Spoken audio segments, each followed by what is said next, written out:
Hi, how are you guys? Hope you're doing well. I'm glad you're here. Very glad you're here. Um, I am here to talk about something today that might sound a little hyperbolic, a little bit overblown, but it's absolutely true. Um, I chose YouTube. It was an easy platform to choose to record and produce and display any content on because this platform, this software and service that it provides really saved my life. That is not hyperbole at all. The things that I have learned from YouTube, in particular reference to exposing my knowledge and awareness to processed food addiction, that it existed. I'll never forget the day that I was tootling around my apartment, probably doing some food prep and trying to fight an urge for a craving to a food at the time because I was still trying to moderate processed foods. And the reason I was trying to moderate processed foods at the time was because I was working with a dietitian who is a sweet, sweet soul and a wonderful woman, but she lived under the American Dietetics Association paradigm. And that is all about, processed food organizations and companies telling these dietitians to tell their clients to moderate processed foods. And that just did not work for me. So I was sitting in this place of trying to moderate, trying to white knuckle through another craving because my addictive pathways were looking for that hit. And so I was watching something on YouTube, and it was a presenter who was giving a presentation to a group of physicians and practitioners at a conference in Seattle. And she said to the audience that, she used to rage and she used to have mood swings and used to be, somebody who she almost didn't recognize emotionally. And I stopped and I kind of picked my head up and I thought, that sounds like me sometimes. I'm irritable and moody and cranky. And especially if there's, it's been a couple hours or even sometimes an hour after I ate, I'd be hangry. And if it was several hours after eating, forget it. And I thought, that sounds like me. What's happening here? And she talked about how, the processed foods are addictive and we have an addictive response. And she said something very interesting. She said, I realized that I wasn't hungry. I was going through withdrawal. And I stopped and I dropped what I was doing and I looked up at the TV because, of course, this was a presentation on YouTube. And I thought, oh my gosh, I'm in withdrawal. I'm not truly hungry, and I know I'm not truly hungry. I'm an addict in withdrawal from my drug. And even though I don't have a background in alcoholism or drug addiction, I knew in my heart that that's what I was experiencing. And I thought, oh my gosh, it's an addiction. This is an addiction. The food, processed foods are addictive. And once I understood that, I knew that I was a raging food addict. Kate, alcohol never really appealed to me. I remember thinking it tasted funny, but I loved the taste of desserts and I loved the taste of sweets in particular, and certainly high fat and high sugar foods, and especially in combination. And so once I understood that, I began going down the rabbit hole of YouTube videos around food addiction. I found thought leaders like Dr. Joan Ifland and Dr. Furman and Dr. Bernard, and they talk openly about this thing called food addiction and how insidious it is.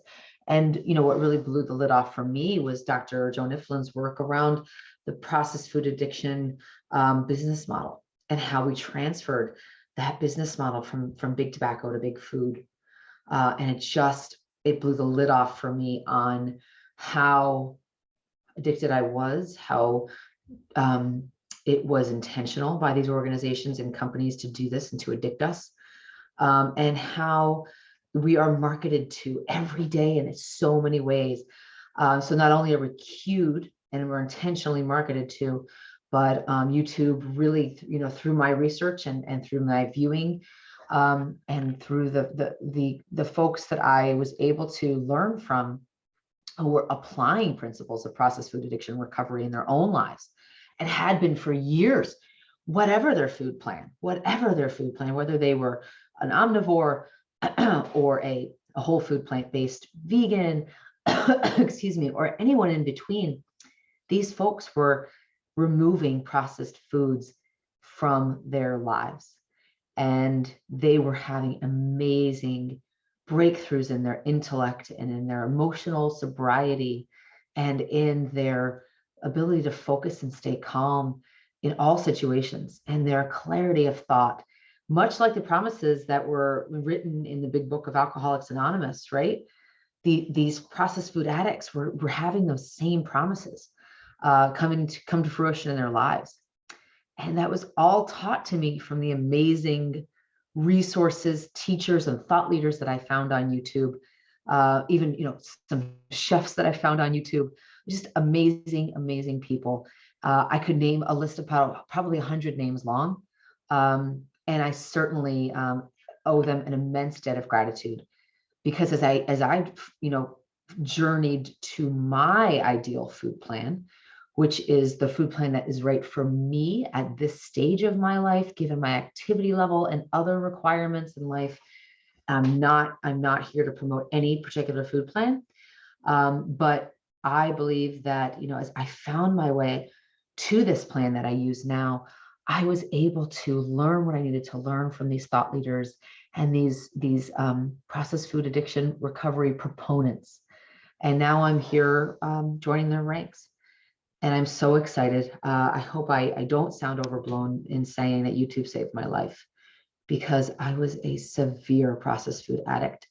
I will share more in the future about how this disease absolutely destroyed my life in so many ways. And I didn't even know it was happening. I didn't even understand what I was up against and what it was doing to my, my physical and spiritual and intellectual and emotional life. And it was affecting all other aspects of my life as well, and financial and relational and anything in between.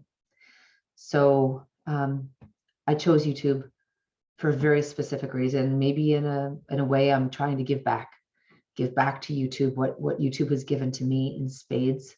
And I don't think it's a debt that honestly I could ever repay, because it's been such a life changer for me. So here I am thanking YouTube and hoping that you find some inspiration in what I share today, that you will find your own path to recovery from this insidious and severe addiction with the resources that are available to you. I hope in the future that I can get to a place that I can interview some of these thought leaders and vloggers, and people that inspired me, that I can interview them just to understand how they leveraged maybe their own experiences in YouTube, and also how they learned how to recover from this addiction, what resources they used. So many more resources to come that I would love to share. There are, like I said, a list 100 people long that I can tell you that I found my way over the last several years here on YouTube, found my way to. But I just want to thank YouTube immensely, and I'm happy to be here, happy to join the ranks, and I'm happy that you're here watching. So thank you again for your time, and any questions, please post them in the comments section, and I monitor that on the regular. So I look forward to seeing you guys again soon. Have a great day.